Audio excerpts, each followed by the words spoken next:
I was raised by a mother who was a teacher of social work in the 1970s, who actually taught a course called Racism 101. My mother taught me what is today the woke line on how race works, and the things that she taught me were correct. And I have, to this day, never voted Republican. I am a Democrat. I am a liberal. I always say I am a Black liberal of about 1960. But I found as I came of age that as I analyzed the sociopolitical things happening around me that concerned race, that I didn't agree with what was supposed to be the default kinds of assumptions. And I found that my assumptions, which I think would have, endeared me thoroughly to the NAACP in 1960, were considered repulsive, inappropriate, naive, or conservative.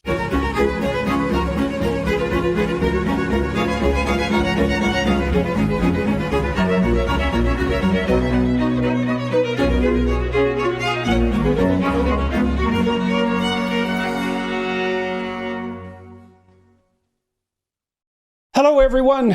I'm pleased today to have with me Professor Dr. John McWhorter, who teaches linguistics, American studies, and music history at Columbia University, is contributing editor at The Atlantic magazine, and hosts the language podcast Lexicon Valley. He's the author of over 20 books. That's a lot of books. Some on language and some on race. Most recently, the best-selling 9 Nasty Words, which was released in early 2021. And because one book a year isn't enough, he's coming out with a new one called Woke Racism: How a New Religion is Betraying Black America. That should cause a lot of trouble. That's out October 26th. He has produced 5 courses on language for the Great Courses series and appears regularly with Glenn Lowry in a podcast about race issues, The Glenn Show. I first encountered Dr. McWhorter at an Aspen Ideas Festival gathering in 2018. I was being interviewed with Barry Weiss, and afterwards he asked me a rather difficult question. I'm very pleased to have you come and agree to talk to me today, and I'm very much looking forward to our conversation. Me too, Jordan. So I'm going to start by revealing my ignorance. What I don't know about linguistics could fill a lot more books than you've written, even though you've written many. And so I'm curious about why if you could provide the watchers and listeners with a description of the field and its relevance, and also perhaps why you got interested in it, attracted by it enough to devote your life to it. Mm-hmm. Linguistics is a cover term for an awful lot of perspectives, but it's not about translation, and it's not about learning how to speak languages. It's about analyzing language as a scientific object. And a lot of it is a lot like biology. And so we analyze how language changes. What are the physiological processes that allow us to produce language and that allow us to understand it? How is it that children learn language? There's a certain magic that anybody can perceive in the way it happens with so little explicit tutelage. Linguists study that. And there are all sorts of other applications. There is linguistics and how to teach a computer to understand and even produce language. There is language and the social sphere, language as part of a culture's anthropology. What probably would surprise many people for very understandable reasons is that what I just mentioned is not my main focus. I can talk about those things on TV, so to speak, because the general public is very interested in those things. But I'm actually a language change, language contact nerd. What interests me is why a language is different now than it was 500 years ago, and what happens when languages come together and create new languages and how that process operates. But when you do linguistics in the media, you're expected to be kind of chief cook and bottle washer. And a lot of what is discussed in the media by linguists is what we call sociolinguistics, which is great stuff. There are people who really specialize in it. I'm just a popularizer of that particular subfield. But that's a quick cook's tour of what linguistics is and what in the world I'm doing in it. And so what are your thoughts on that remarkable facility of children to learn language? I read, I think it was Russian psychologist Vygotsky made a claim. He had this hypothesis he called zone of proximal development, which is, I suppose, the psychological place you are when you're learning something new and are engrossed by it, something like the idea of flow. And Vygotsky said that adults naturally speak to their children at a comprehension level that slightly exceeds their current grasp. They seem to do that automatically, even though that's an unbelievably complex thing to do. And that drags children along, to further the development of their language. This seems deep and instinctual. And what are your thoughts on propositions like Chomsky's, that there's something like a biological mechanism, a specialized biological mechanism that underlies our ability to learn language and to produce it? Is that also under your purview? I wouldn't call it under my purview, but I find it very interesting to watch, kind of like you rubberneck at a car accident. The idea that there is a universal grammar that we're born with and that underlies all languages is utterly fascinating. Only a true genius such as Chomsky could have come up with it. But the odd thing is that when you actually try to find what these universal grammar specifications are that could plausibly be encoded in our genes and be subject to natural selection, frankly, since the 1960s, I think most people who practice that way of looking at things would be hard put to tell those who aren't in the club what has been discovered, what we know now that we didn't know then, what would be useful for people in other fields to know. I find it to be a subfield of true geniuses treading water. And a lot of them would not want to hear that. And they're going to say that I don't know enough about it to say it. But, frankly, I think I do, because I pay a lot more attention to what they do than many people might think.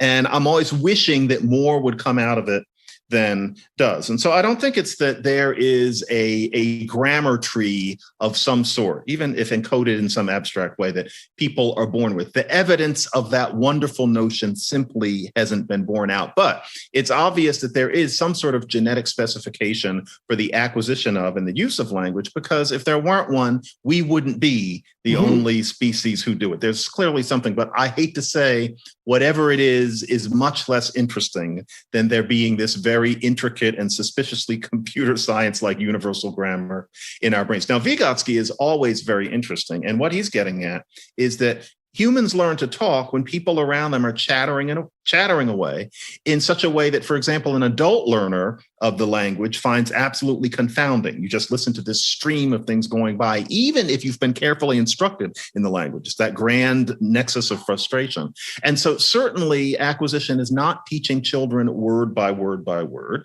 but acquisition is also not children filling out some sort of sentence parsing grammar that they were born with. It's something that's much less precise than that. Nevertheless, what's amazing is how universally it works. All cognitively normal human beings learn to speak fluidly, fluently, idiomatically, and without effort. Obviously, that's programmed in some way.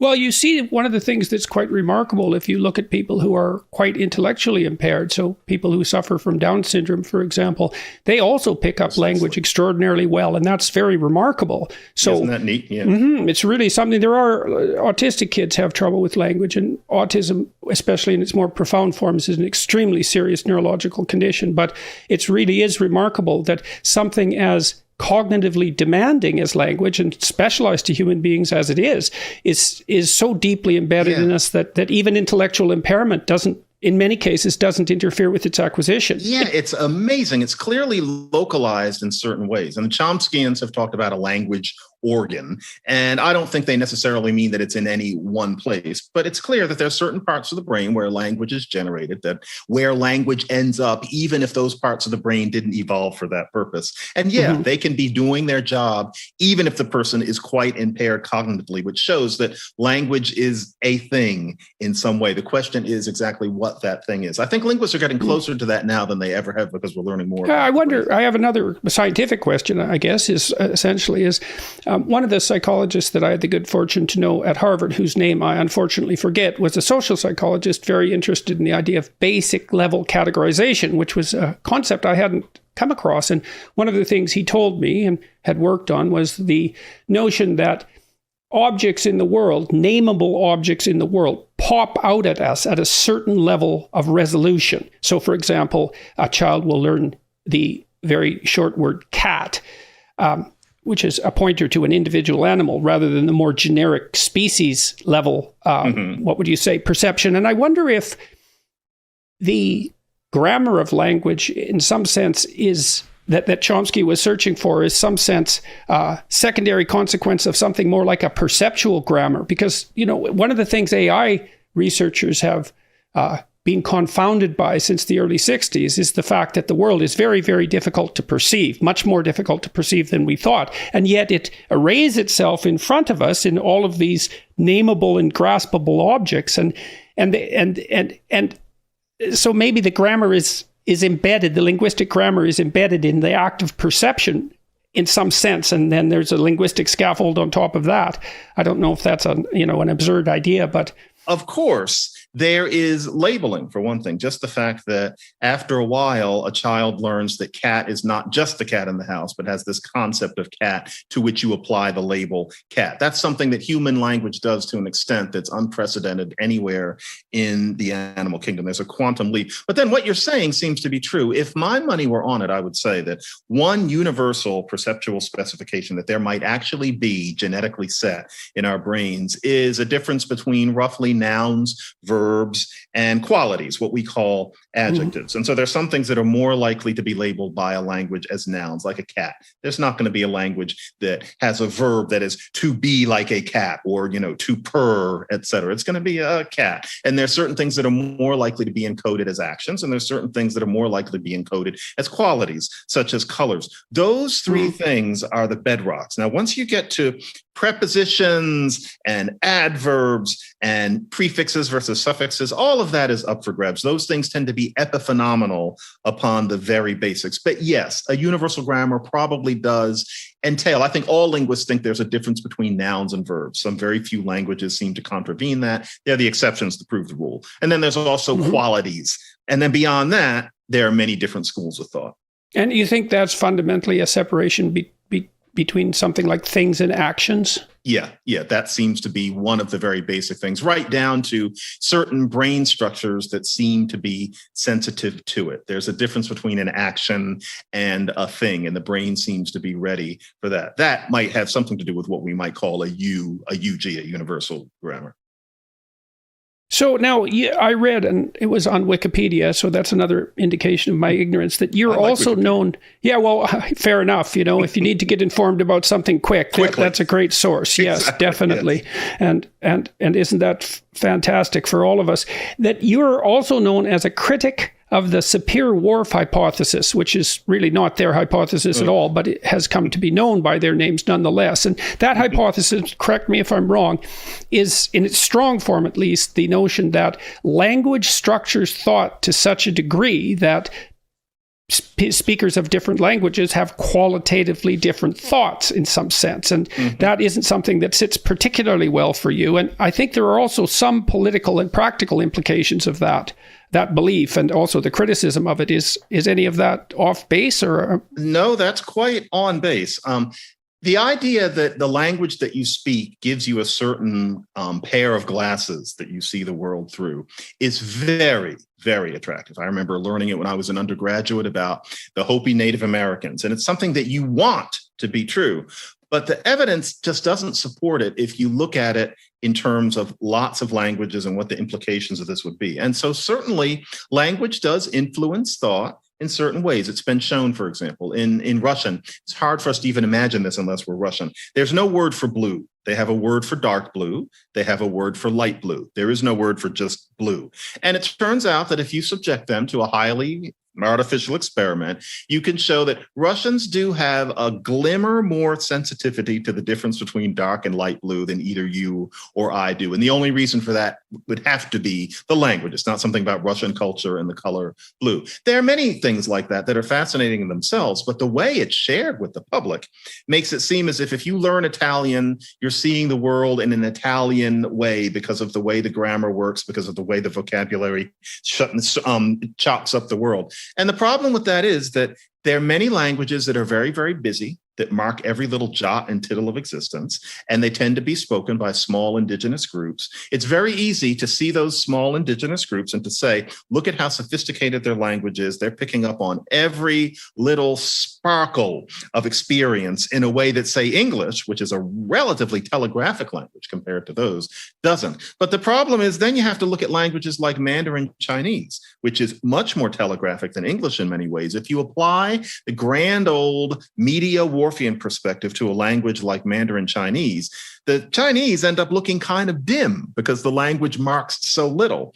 Nobody wants it to go that way. There was one unfortunate psychologist who actually tried to go that way quite innocently and is still being burned in effigy today. And he wrote the article during the Reagan administration, because the truth is that if your language doesn't have a whole lot in it, if your language has a whole lot in it or somewhere in between, the evidence is that all human beings think in basically the same way, except for these tiny shades of difference that a psychology experiment can freeze out. But that's not life itself. And so I think that people end up using Worfianism as a way to be a Westerner who shows that they understand that non-Westerners are cognitively sophisticated, which is great. Okay. But the problem is the same thing ends up insulting half of the world's people.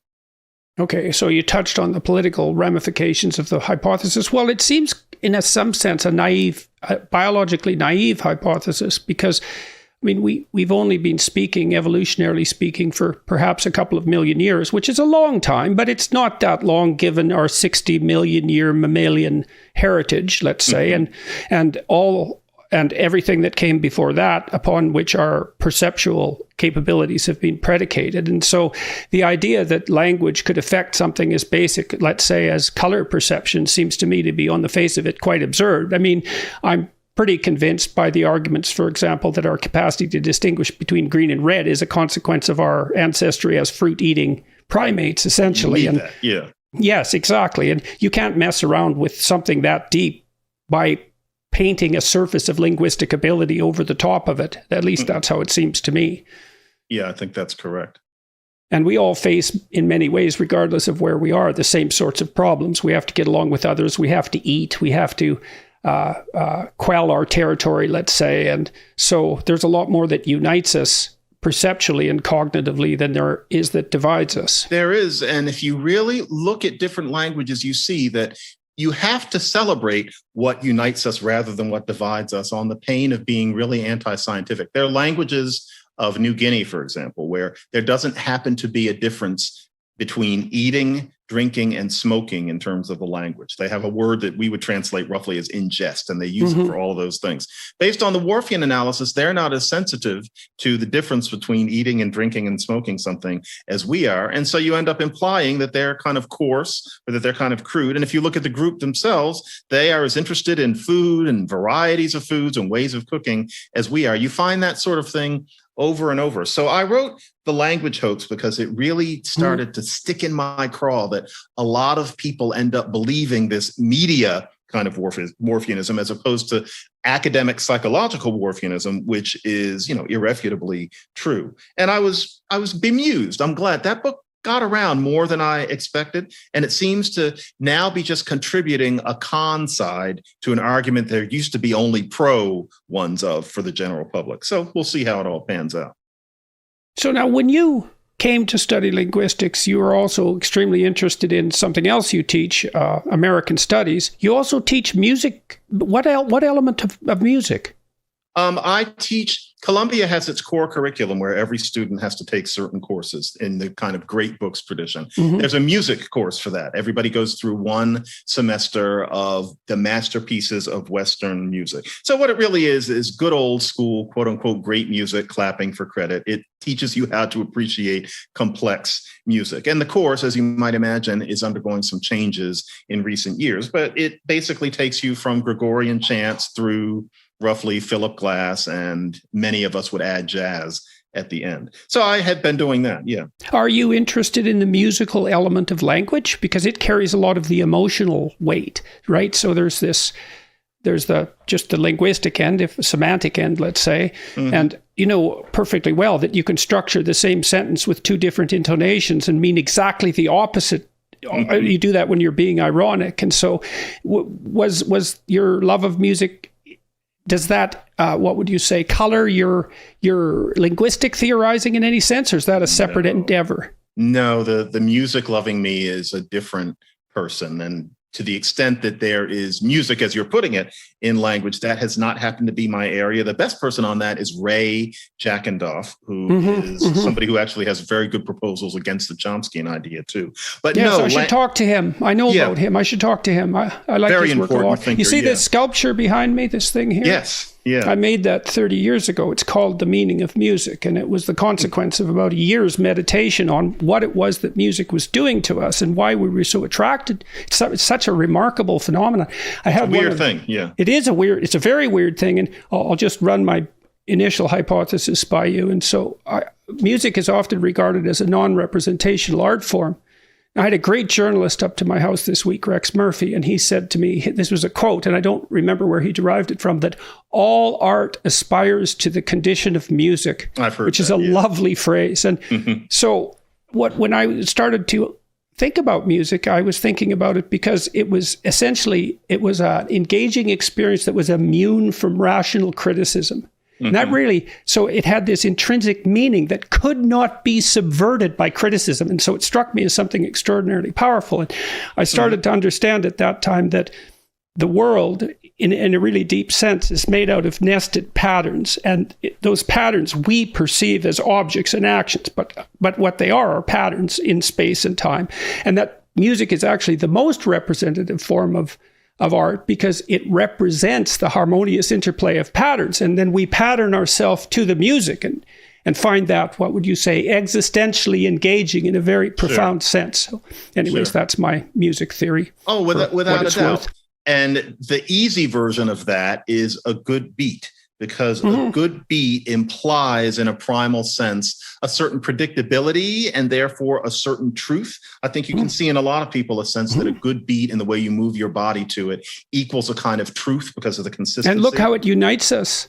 Yeah, and it brings people together. Yes, classical really music is harder because it's longer lined. And so a lot of teaching people to appreciate classical music is to teach them how to hear it as something other than just this endless desultory string of whatever. There's pattern in it too, and you don't really appreciate it unless you just learn how to breathe and take in the longer pattern. Yeah. So when you listen to a great classical piece, say a Bach concerto or something like that, how do you have to listen to it multiple times before you understand it? Definitely. Yes. Seven. So, my rule is you don't really know it until you've heard it about 7 times, if it's challenging music. Yeah. Yeah. Okay. So I didn't know if that was I'm sure there are some musical super geniuses who don't need that length of exposure to get it, but I don't get it. Well, maybe 2 or 3 with some people, but to me, I want to drink it in. I'd sit with headphones and a CD, and that's becoming very old fashioned, but that's the only way that I can really do it. Yeah, it's amazing too, so how you expose yourself to continually to that pattern. And then you need a certain degree of familiarity with it. So it still retains some novelty, and then you really fall in love with it. And then if you listen to it a tremendous number of times, in some sense, you tend to exhaust it. Although the greater the piece of music, in my experience, and maybe this is a marker for depth and quality in music, the greater the piece of music, the longer it takes to exhaust it. Yeah, and if it's a really great piece of music, it's never exhausted in my experience. But yes, that's true. If it's an okay piece of music on the level of, say, a hot dog, you'll need 20, 21, and then you've kind of gotten past that. And you look 20 years later and you realize, wow, that fell out of the rotation, and you sort of realize why, as opposed to the things that never fall out of the rotation because it sounds so corny, but you're always finding something different, or whatever you initially found, the feeling is such a kick. It's such a mind blow that you want it over and over. It becomes church. There's almost a religious aspect. Well, there is definitely that, and we could talk about that more too. One of the things I also find absolutely staggering about music is how it can have that long-lasting and gripping form in such an endless variety of genres, and how that greatness and depth can manifest itself in each of those genres, regardless of what the genre is. And it's something that's very difficult to understand. Something as simple often as country and Western music, something like Hank Williams, which is very straightforward in some ways, still, to me, has that quality of inexhaustibility. And it's so... Yeah, what amazes me, and if I were more profound about these things or more interested in bringing different parts of myself together, I would study it. It's harmony, because melody is one thing. Melody is a lullaby. Any human being is given that. rhythm, especially consistent rhythm, I'm sure that we are genetically programmed by accident to appreciate that. Harmony is a funny thing. And I think that people who, for one reason or another, either training or temperament or both, feel harmony and get harmony, think that all human beings hear harmony the way they do. No, it's a very odd kind of ear. And I find myself wondering, what is it about major and minor and then everything else? And the fact that if you're a music listener, you associate those things with certain feelings. You often find that other people don't have the same feelings about the ones that you do. But yeah, it's a weird thing, this thing called music. You associate a certain combination of notes with nostalgia. For me, the flatted sixth means it reminds me of the past. Why? Very interesting things. Why would it remind you of anything when it's something that didn't exist when Homo sapiens emerged?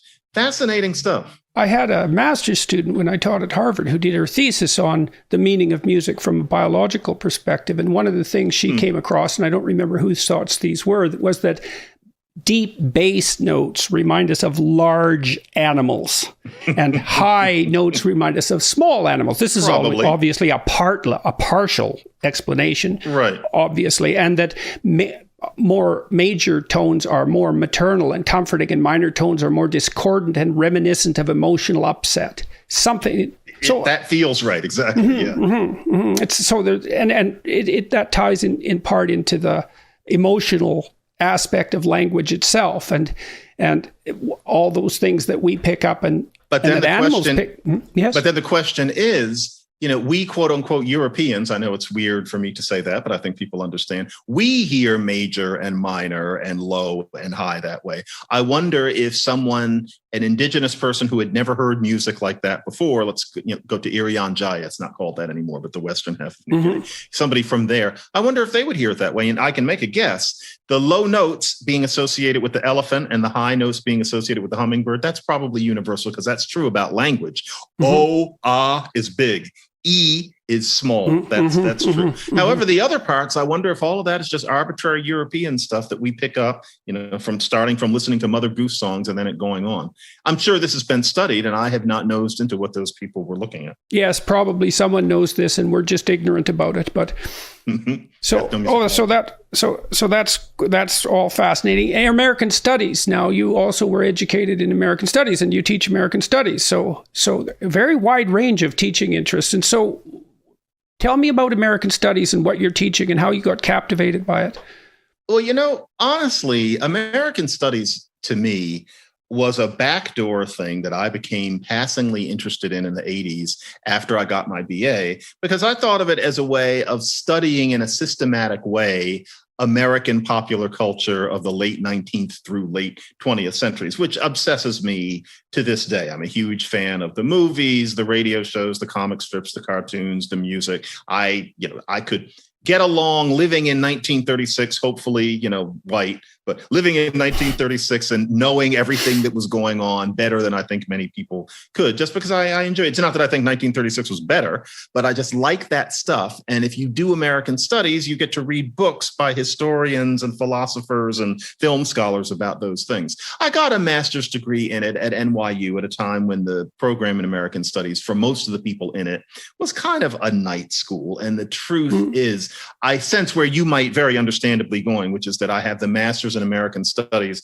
and that informs why I'm a media commentator about race issues these days. But actually, no, the American studies degree, I wrote a master's thesis on Scott Joplin's opera, Premonition, and then left that behind and got into linguistics, which had no relationship to any of that at all. Linguistics, I found, was where I needed to live, as opposed to American studies, where I got to read an awful lot of great books. And I don't regret it. I really enjoyed it, but it was really just a passing phase when I was in my early 20s. Yeah, I did wonder about that relationship and thought that there might be some connection. What is it about the mid-30s that fascinates you so much? The mid-30s looked good.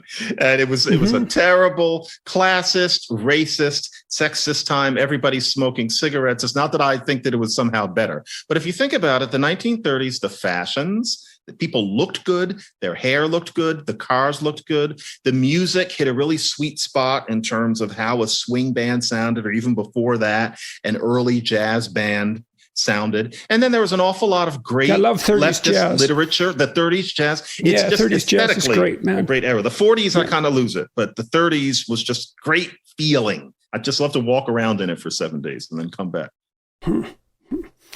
So, all right, let me ask you some more questions. So as you developed your career as an early professor, you stopped being an assistant professor, and you were at, it's just escaped my mind. Where were you first? Cornell. As a professor? Cornell. Cornell. And then you went to the Manhattan Institute, a conservative think tank. I did, yeah. Okay, so obviously that requires some explanation. And so one of the things I kind of wonder about maybe you could shed some light on is what attracted you to conservatism to the degree that you were attracted, and what is conservatism now?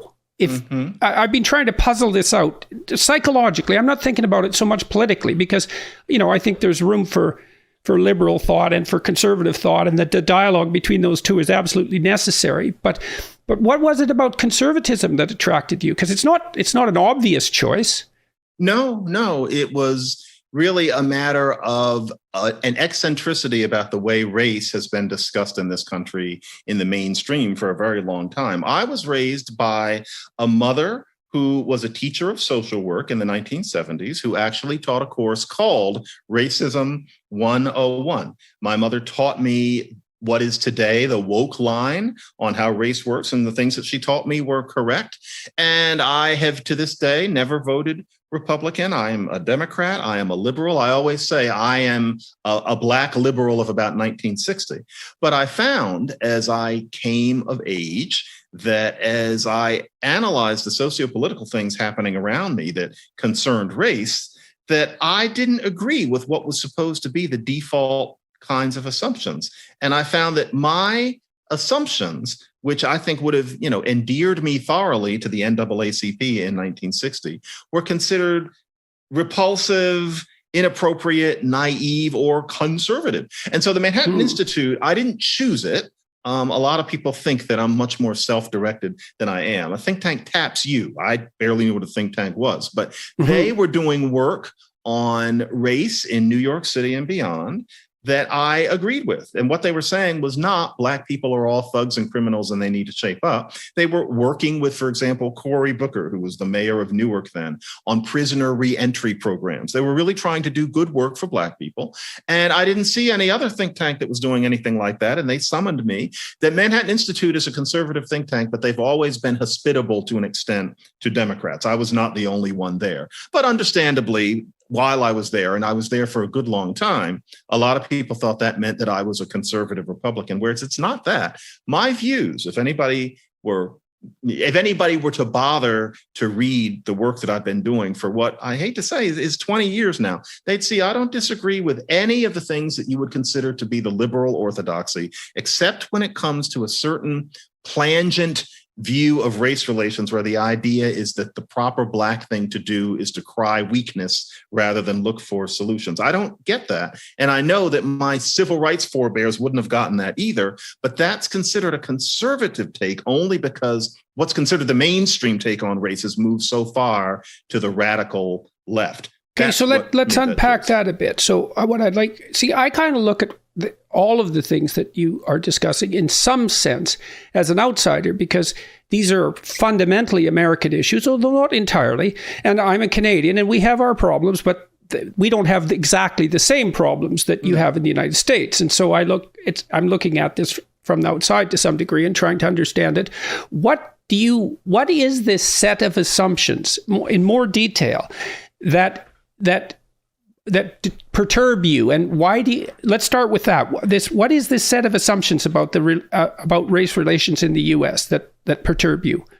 Well, there's one main assumption, which is that it's the job of the, shall we say, woke Black person to focus on racist obstacles to Black success and to purport that racism, be it social or systemic, is a conclusive obstacle to general Black success rather than an impediment that you can get around.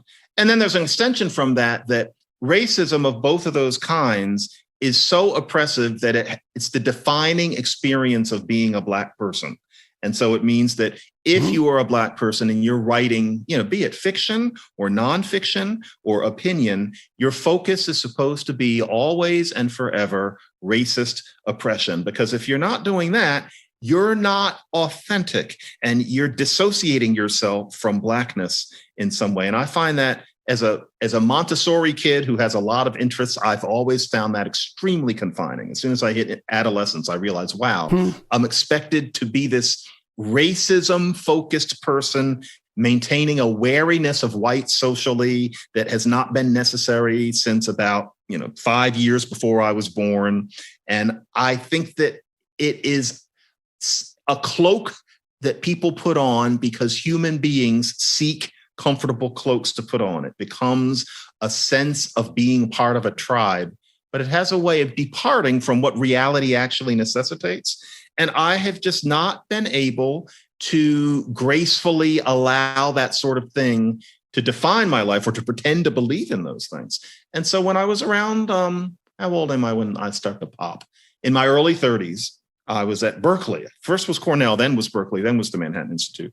And at UC Berkeley, there was the racial preferences were discontinued. The idea was that there were no longer going to be different standards for allowing Black and Latino students to be admitted than white and Asian students. And the way this was talked about was as if all Black people are poor, as if the idea was that you don't change standards even for people who've grown up hard, when actually most Black students at Berkeley by then were very middle class and the problems were different. And I just couldn't remain silent.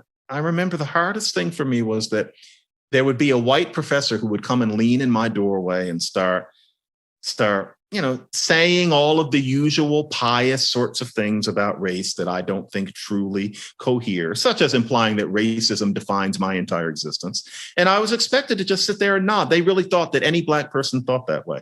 And I thought, no, you're missing me completely. Many Black people feel misread by whites. Well, I was having a different version of it. And I just got weary of it. And so I very circuitously and not as deliberately as many people think, I started writing about these things. I thought at first I was just going to put out 1.5 Yelps so that people would know how I felt and then go on being a linguist only. But for various reasons, that's not what happened. And here I am talking to you about. Well, and you have this new book. Woke racism. Woke racism and how a new religion is betraying Black America. So, okay, so that's quite the title. I mean, I'm sure it was very carefully chosen. And Wikipedia informed me that you're formally atheistic, and so which may or may not be relevant to our discussion. But it's very interesting to me that you picked that as part of the title. Why do you believe that? Why this emphasis on a new religion? And what does that mean exactly? Well, we're at a point where the kinds of beliefs that I'm talking about Black people are no longer held as an opinion. It's at the point where a certain kind of person lives these beliefs in a way that is so impervious to any kind of reasonable discussion that you start to notice that it really is a matter of religion in the sense, particularly of Abrahamic religions, rather than opinion. And there are all sorts of things. So what's the difference between religious belief and mere opinion in your estimation? It is that many religions require that at a certain point, you suspend disbelief and stop relying on conventional ratiocination and logic. There's a point at which you're supposed to have faith and believe in miracles of some sort. And it's at the point where when it comes to race, there are things that one is supposed to insist on and believe, regardless of whether they correspond to reality or even any sense of justice. One in Christianity is supposed to be dedicated to showing that you have faith in Jesus. Within the religion that I'm talking about, the cardinal point is that you show that you know that racism exists, just that you know that it exists. Now, what you're going to do about it is irrelevant.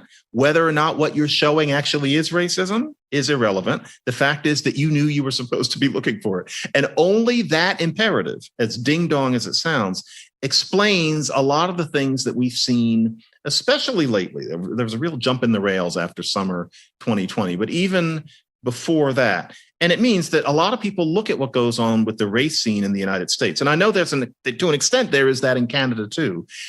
Whenever you see these sorts of things happening and you see brilliant people making arguments that don't make any sense and utterly despising those who disagree with them as if they were heretics, word chosen deliberately. It's because what we're seeing, even though these are people who are usually very secular in their self-conception, it's a religion. This is exactly the kind of person who sent Galileo into exile a very, very long time ago. And the people back then often didn't think of themselves as religious. It was just considered truth. We're faced with that same kind of thought, even if the word isn't applied.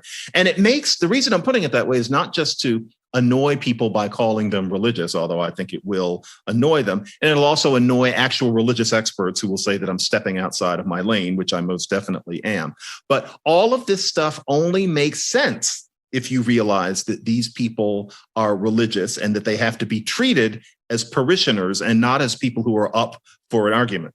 I've had a number of people make the same case to me recently, very profound people in my estimation. So I want to run a few ideas by you and see what you think. So I've thought a long time about the religious endeavor, let's say, from the psychological perspective, trying to unpack it. And it's related in some sense to the idea of depth. And so if you think about stories, literary stories, let's say, great works of literature for that matter, and lesser works, we all have this intuition that some stories are shallow, and they might be entertaining, but they're shallow, and some stories are deep. And we have the same sense in music, for that matter. But so we have this natural sense of depth. And part of what that is related to is something like place in the axiomatic structure of propositional thinking. So something is deep if a lot of other things you think depend on it, and it's shallow if you can dispense with that and it doesn't do much to your underlying cognitive architecture. So that seem reasonable so far? Very much, yes. Okay. And then I would say that there's a set of experiences that are universally human, more or less, that occur when our deeper beliefs are challenged. And that threatens the way that we construe the world and our ability to act in it. It threatens us with nihilism. It threatens us with chaos. It's no trivial matter. That happens often when heretofore separated cultures come into contact with one another. Definitely. So worlds can move when that occurs. Okay, so and then I would say that the set of emotions that are associated with the movement of deep beliefs are what we describe when we describe religious experience. And this is part of the reason I've had a number of conversations with famous atheists and very smart people. I mean, Harris, for example, is an extraordinarily smart person. And I'm familiar with Richard Dawkins' work and Daniel Dennett's work. These people are far from foolish, but they miss the point to me to some degree. Speaking, even scientifically speaking, because they treat religion as if it's a set of abstract propositions about the material structure of the world.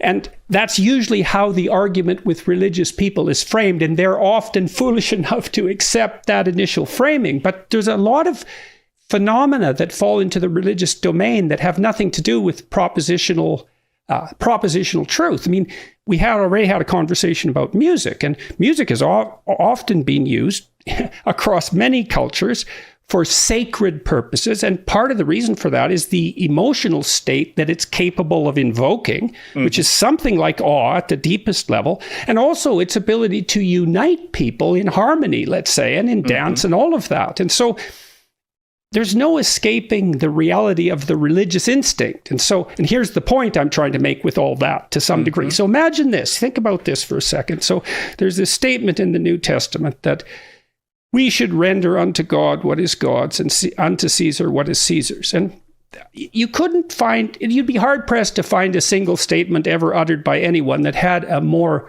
remarkable effect on the development of political systems. Because in some non-trivial manner, the idea that state and church should be separated is justified by that statement. So it's a deadly statement, but I also think it might be true psychologically.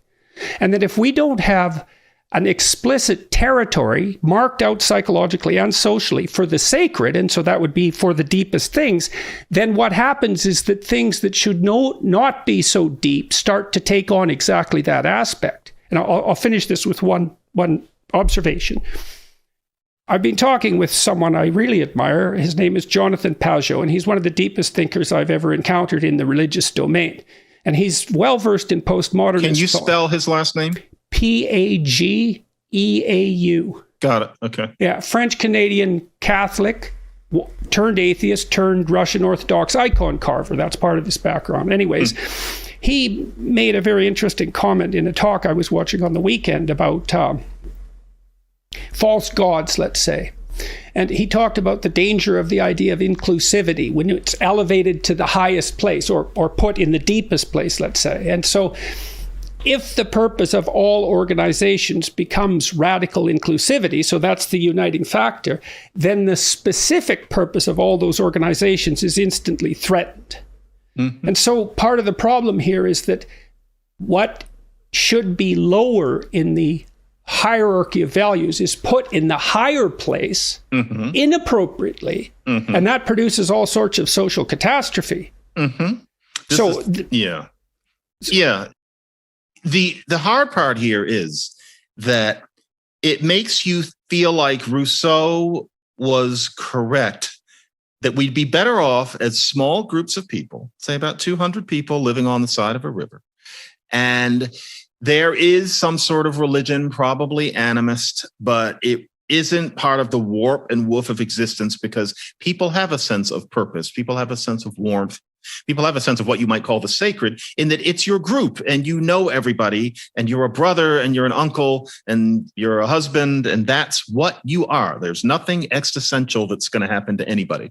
And I hear from a couple of people who study hunter-gatherer groups that that's true of hunter-gatherers, that there's no such thing as a feeling of anomie when you are, say, living in the Kalahari.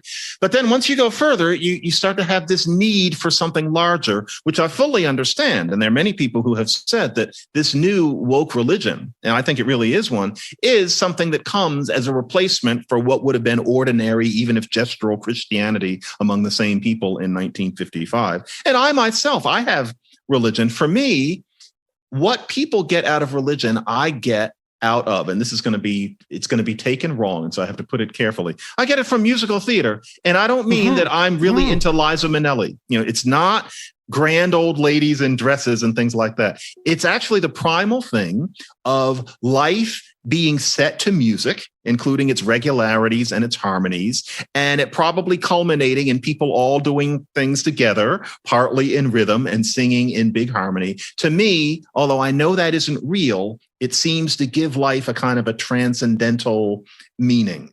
And to me, feels like church. So that's all extremely interesting. But one of the things that's most interesting to me about what you just said is that you also felt compelled to interject that it isn't real. Now, obviously, musical theater is not. Okay, let's talk about that for a sec, because I've got in trouble with this sort of thing when I've been interrogated, let's say, about my beliefs many times in the past. So when you say something like that, it begs the question, what do you mean by real? Right? It's not real. It's like, well, wait a second. And this is something I talked about with Sam Harris. So here's a weird thing. Are Dostoevsky's novels, despite the fact that they're fictional, more real than a purely objective account of someone's day, or less real? Because they're definitely not, they never happened. But the fact that they never happened doesn't make them not real. And so then we have a problem.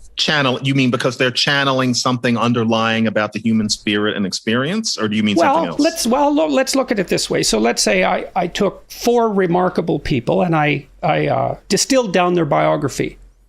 And then I made a meta-biography about one great person that incorporated and united all those biographies.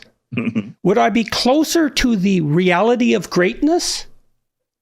Obviously, we have to decide what reality is. Well, that's the thing. Well, obviously, but right. The thing is, it's so interesting what you said, because on the one hand, you're deeply gripped by this artistic and theatrical representation, and you're unapologetic about that. And you also think of it as something, at least personally, that's deep and profound and meaningful enough to describe it in at least quasi-religious terms. Exactly. And then the critical mind comes up and says, yeah, but that's not real. And I think, well, that's like the guy in the movie tapping the kid on the shoulder who's watching Pinocchio and saying, well, you know, these are just drawings and none of this is real. It's like, well, that's not so obvious that none of it is real, because to some degree it depends on what you mean by real. And why are you so sure that the child being gripped by that isn't more aware of reality than your rationality? As in, it might be part of reality to experience and consider, and even on a certain level, believe in these idealizations, these refractions of what actually happens in real life, that is something that deserves a place within our cognition as we go through life as people. Something is gripping you, obviously, because you love music, and you related this story. And so on the stage is being portrayed various modes of being in some compelling way, and music accompanies that to fill in the context in some sense that's lacking in the fictional. Yes, exactly. yes. And so I'm not so sure that it seems to me that there's more reality in literature in a very profound sense than there is in the fractionated view of much of the scientific enterprise. And for a bunch of reasons. I mean, it isn't obvious to me at all that science can truly guide our actions, because we have to make value judgments. But when you watch a great theatrical performance, a gripping theatrical performance, you're being informed as to how to perceive and act, which is a vital thing to be informed about. And you're doing it collectively. You're doing it to music. And you know, I've watched many rational cognitive psychologists, especially, kind of dismiss the whole creative entertainment enterprise, which also gripped you with regard to the 30s, as sort of cognitive epiphenomenon. It's an accident, right? Yes, and that's not right. That's not only wrong, that's really deeply backwards. It's way, way more important than we think it is, and it's more real than... How else could it unite us if it isn't real? Well, then it's what do you mean by real, you know? Yeah, and I would extend it to the rock concert, which I think probably more people could relate to. And I'd stand outside of that because the music form doesn't grab me as much, but it's clear that people are feeling the same thing that I'm talking about. And it seems to be almost a human universal, to the point that, to the extent that there are human groups where music plays very little role, and I hear that there's some, and they don't have anything that you would call theater. It's just some. It's not the human norm. Most human beings have something along these lines. I bet they have stories. Bigger groups. They have stories. And once you have enough people, you have something that we would call performance. Even if in smaller groups, everybody participates in the performance, but that's even more of the same thing that we're talking about. The idea that you're a passive audience is something that happens particularly in the West rather late in the game, that you sit and clap. Usually people are more involved. Everybody is, but that is even more of what you're talking about. Yeah, I would say that those things are real. And in a sense, and I'm not just trying to yank it back to woke racism to push the book, but I'm really thinking about this. My book is about people. It's actually, I'm known for saying things Black people don't like. A lot of Black people aren't going to like woke racism, but woke racism is going to be hated by a lot of white people too. The woke person I'm really thinking about in that book is a white guy. And the white guy in that case is not somebody who I can hate, because I do see that there is a benefit that a person gets to this religion, even when it doesn't necessarily make, if we may pardon the term, sense. The person can't help it. I see where they're coming from, and they frustrate me often. But it worries me that because religion is, let's call it for our purposes here, a different kind of reality, it can conflict with what an oppressed group needs in order to be most comfortable and happy in a complex society. Well, okay, so let's talk about that for a minute. Now, one of the things you told me earlier on was that, I think, and I don't want to put words in your mouth, absolutely, so if I've got this wrong, please correct me. It seemed to me that you were implying, if not outright stating, that the collectivist ethos of much of that discourse was interfering with your self-regard as an individual, but even more importantly, your ability to manifest yourself, appear as, and be treated as an individual. And so we're looking here, at least to some degree, for what might constitute a reasonable uniting principle. And one of the reasons that I've been opposing the collectivist thought that's characteristic of the insistence that group identity is the primary phenomenon, say socially and morally, more importantly, is that it's the wrong uniting principle. The right uniting principle is the divinity of the individual, to speak in religious terms. And we can strip that of its religious significance and say, well, part of it is that the proper level of analysis for political discourse is predicated on the sanctity of the individual. And so we need to get serious as a culture about whether or not we actually believe this and what the relationship between that belief and reality actually is. So that's hard. Because, as you know, you're far ahead of this, far ahead of me on this. It's hard to be an individual. It's not natural. It's not, I don't think it's what we're hardwired for. It's a rather new concept. And many people spontaneously will say they want to be an individual. I think to an extent, though, that's fashion. And to most people, group identity is what gives them a sense of purpose. And that's the way human beings have always been. And it's hard to really make a person realize being an individual means that it's really just you. For example, many very smart Black people, I think, are under the impression that being an individual means that you have the bravery to stick your fist up and battle racist attitudes. But the problem is that is now a group activity. That's something that lots and lots of other people are doing. It only may seem a little bit unusual to a very naive white person looking on or subject to it. And so the question is, how do you really feel about these things? If you want to battle racism, how would you like to do it, as opposed to adopting certain mantras and battle cries? But mantras and battle cries are what we human beings do. We do it together. That's hard.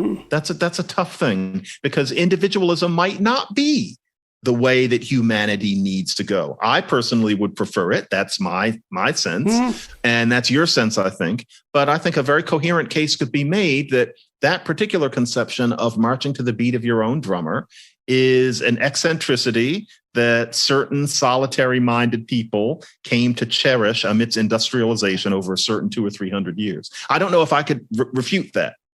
So I think that's an extremely astute objection, let's say, especially the observation that and you touched on this earlier, that requirement for group identification is deeply embedded in the substructure of human consciousness. So let's say, well, we want to have friends, we want to have a family, we want to have a town or something like that, a community of 200, right, embedded in a town. I think the question isn't, or the issue isn't so much the fact that the idea that the individual is the uniting principle should supplant that. It's that should be organized underneath that in some, because it isn't an issue of the absence of the necessity for group identity, because without that we couldn't do anything together, and wouldn't that be a catastrophe? Right. Yeah. And so that has to be recognized. And I do think, to give the woke types, and even if it's a religious manifestation their due, if that does produce a sense of cohesive group identity, then you can understand the longing for that in a fractionated community that in some sense has got too psychologically large. So that has to be contended with. But I do really see, because I viewed the culture wars in the university, I really believe they're battling out something extraordinarily deep. This isn't a surface issue. Part of the debate, and this emerged out of France, the French intellectual tradition, fundamentally, as far as I'm concerned, is the question of what level of conception should be primary. And the assault on the patriarchy and on, there's more to it than that, is part of an assault on the idea of individuality and the truth that individuals hold in their language. It's an assault on all of that. It's deep criticism. And I think it's incredibly dangerous, but I understand why it arose. And so definitely. And then I was curious about you, because you said at the beginning that even though your mother had taught you, in some sense, these woke precepts, there was something in you that rebelled against it. Yeah, what was that? Yeah, it's not I don't rebel against the idea that, for example, there is institutional racism. I don't think it should be called that, but there are inequities in society between, say, Black and white that are due to racist attitudes, usually in the past, and racist biases and racist lookings past. All of those things are definitely true. There are all sorts of things in Black history that have helped to set us back that one should certainly know about. One should know about the redlining of neighborhoods where in many cities, most Black people lived in neighborhoods where banks would not give you a loan. All of these things are very real. I never felt like I rebelled against that. What I rebelled against was the idea that you base your whole sense of identity upon those things such that you live a life that's abbreviated because you're exaggerating how bad it still is. And you're distorting what's necessary to create dignified lives for Black people. And my feeling's always been, you probably have about 80 years. You know, you're lucky if you've got 80 years. And if you spend your whole life maintaining, in my time period, the same battle poses in the 80s and 90s that people needed in the 50s and 60s, after a while, you've spent your life play acting, and then you die and the world goes on. What I rejected was the exaggeration. And so, for example, I remember if there was one moment where I realized there was something wrong with me, it was in the wake of the Rodney King trial in 1991. And a lot of Black people I liked very much were united in saying, what happened to Rodney King shows that a Black man can't get justice in this country. And I remember thinking, no, that statement would have made sense in about 1965 and in many American cities, 1975. And there were islands of it even in 1991. But the idea that as a 20-something Black person, you were living in a country where you just couldn't get justice, it struck me as beyond rhetoric, especially given the general attitude they had towards what being Black meant then, as we were standing around at Stanford University, a campus where all of us had been evaluated according to adjusted standards out of the idea that we were really wanted on that campus, et cetera, that we were supposed to still be speaking that language that the Black Panthers had spoken. It struck me as a pose. And there was a part of me that was deeply disturbed by the artificiality of it, and that you were actually expected to live it. Why the art of? Okay, so you use very specific words. Oppose, artificial, as opposed to what? Like what? On what base? Like you're comparing it to something, sure. And it sounds like you're comparing it. And you don't just regard it as an exaggeration. Your criticism has gone farther than that in the past. I mean, you've also directly stated that conceptualization of the problem in this form is actually interfering with the solutions that we still need to generate. So it's not just an exaggeration; it's a problem in and of itself, and that's a deeper criticism. So what's the artificiality as far as you're concerned, and compared to what? What you're trying to live, apparently, but what is that exactly? The question is, how much of an obstacle is racism after formal segregation has been battled, after racial attitudes changed profoundly in the 1970s? And I'm just old enough to have watched that happen. It gets to the point where, okay, racism does exist, both social and institutional, but how much of an obstacle is it to doing pragmatic things that will make poor Black people less poor and all Black people happier? So quick example would be that these days you can look at the fact that Black kids tend not to do as well on standardized tests as other kids. It's there.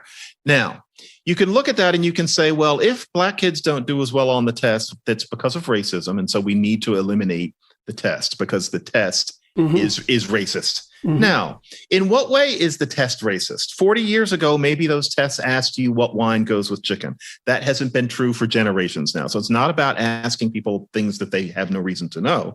How is it racist? And there are people today who even will imply that Black thought is somehow incompatible with tests like that, which is very close to saying that Black people are incapable of disembodied abstract thought. And many whites will chime in. It's probably identical with that claim. Yeah, it's very unfortunate, especially given that the people who are saying it know very well the history of that being said about Black people. And so you look at the tests and you say that because Black kids don't do well on them, they are examples of systemic racism. Well, you have to get rid of racism, so you have to get rid of the tests, which means that you tell America that Black kids can't have their abstract reasoning reasoning measured without it being racist. And then when you get somebody saying, well, then Black kids just must not be as quick on the uptake, you call them a racist. And in the meantime, it's ignored that you consider helping Black kids get better at the tests, helping Black kids' parents realize what free test prep programs there are in those neighborhoods. The tests just take a little bit of practice, but you're not supposed to talk about it because the tests, quote unquote, are racist. It's an abuse of language, and it's abuse of the very conception of what racism is. That's not what my mother raised me in. That's not your grandmother's racism. That's something that comes from a way of thinking that was marginal in 1955, became sexy in about 1966, and here in 2021 is being treated as impregnable wisdom. Someone Black has to speak out against that. So that's what I mean by the exaggeration and the artificiality and the outright harm that comes from these sorts of things.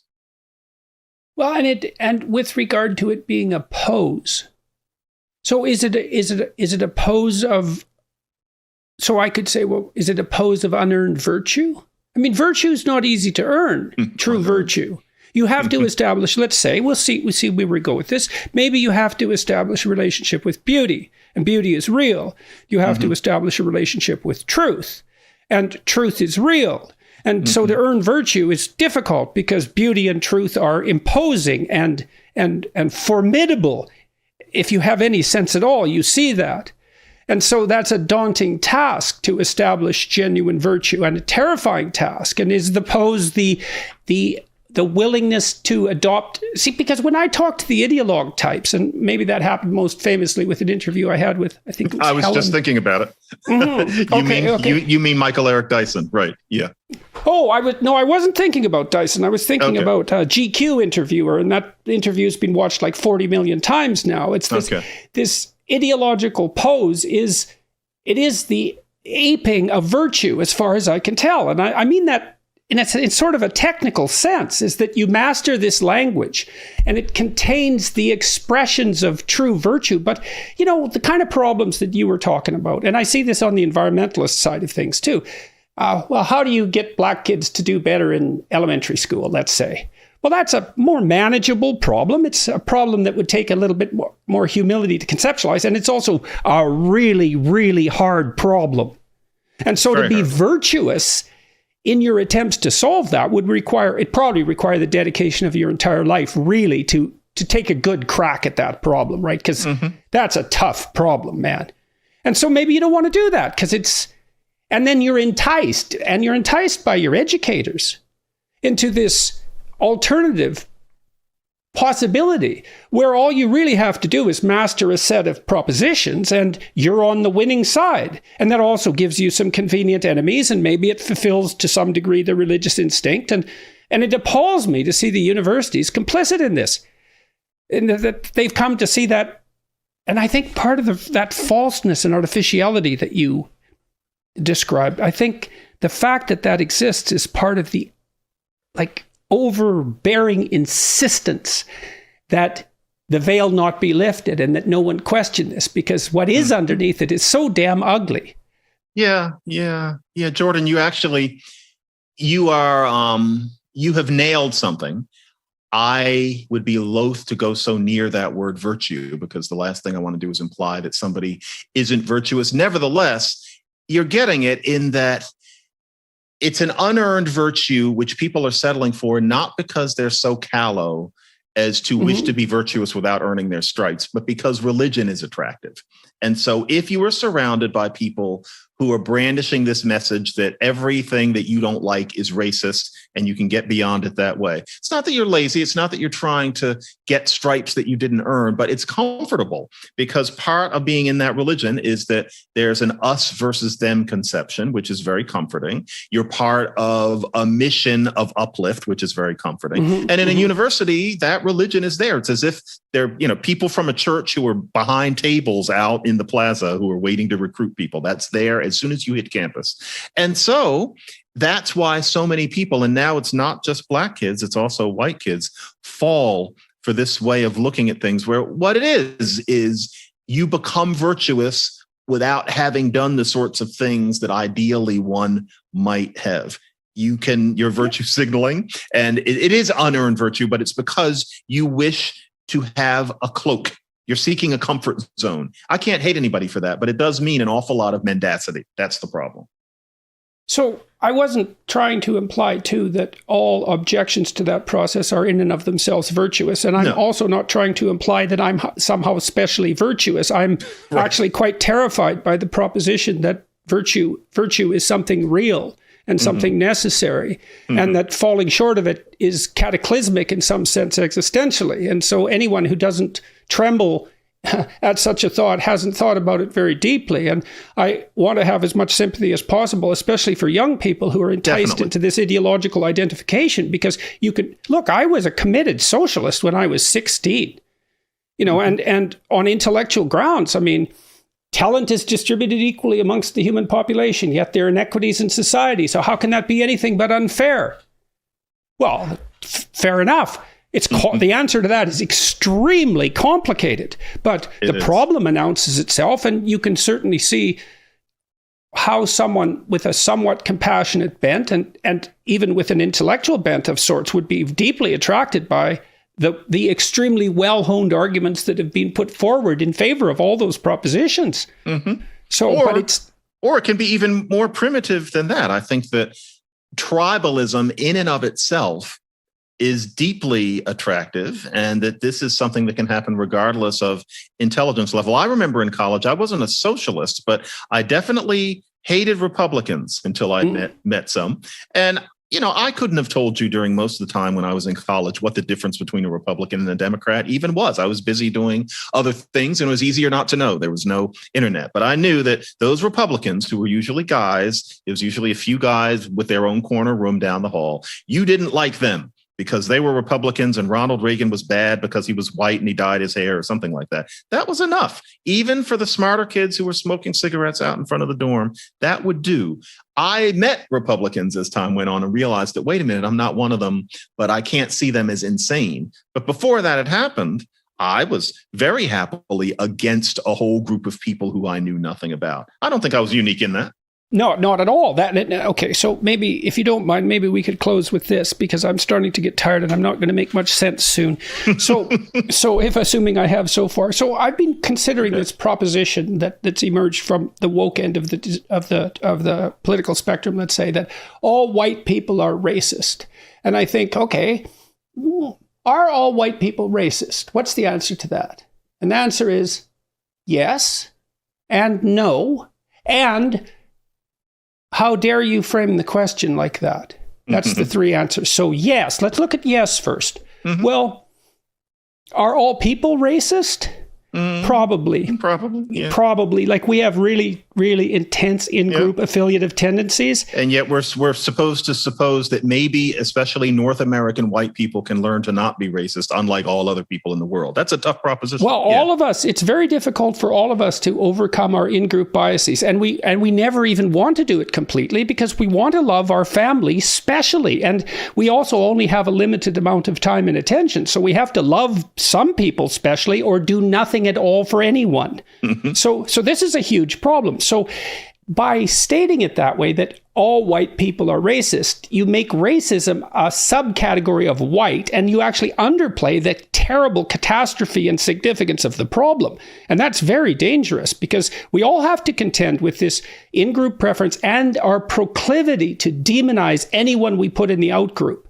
And that's a terrible tendency. Yeah, and that question is one of them where I depart from what I wish were my comrades, in that, are all white people racist? You know what? Probably, to some extent. The white person who couldn't have an ounce of racism identified in them, even with sophisticated psychological testing, is probably vanishingly rare. Sure. And my sense of it is, when it's gotten to the point that it has, who cares? And I've often said to audiences, and I've watched some Black people in audiences, having not heard this, understand what I mean. If you really do have a basic self-love, then the fact that the whites around you have various degrees of racism really just shouldn't matter, because life consists of about 1,000 things other than whatever that residual racism is in that white person across the room who is, married to a black person and, does all the sorts of things that these supposedly racist but hyper woke white people do. It's just, why does it matter so much? Now, it's one thing for somebody in 1925 to talk about white racism. 1955, 65. But today, my feeling about it is, with most of the white people that a black person who talks about that sort of thing most knows, the answer is yes. Most of the white people are probably very slightly racist, but not in any way that will remotely matter in your life, even including being friends with them and sometimes close friends. Why are we so obsessed with that? And I think that's a very legitimate question. Life is about so much more than obsessing over something like that, except that when you obsess over something like that, you're part of a group. It's us versus them. And you have a sense of purpose and a sense of virtue because you're the person who's being racist. But I find that a rather feeble way of going about an existence with true virtue. I've never used that word so much as today. It might also indicate interference with the process of coming to terms with your own in-group preference and tendency to derogate whatever out-group you happen to be surrounded by. I mean, I do see this as a terribly deep human problem. I presume that in the 1970s that Jane Goodall found that chimps go on raiding parties, right? And that was a major league discovery. It shows how that proclivity to demonize the out-group is at least 6 million years old. Right? Definitely. It's deep and it's in us. And so, and we all have to contend with it. And so now we could have an intelligent conversation nonetheless about the manner in which the predominance of one ethnic group in a given society might exacerbate those tendencies. Of course. But that's something that's certainly independent of the notion that all white people are racist. Right? And then you can also see that, it's easy to believe that progress doesn't happen than to admit that it happens slowly.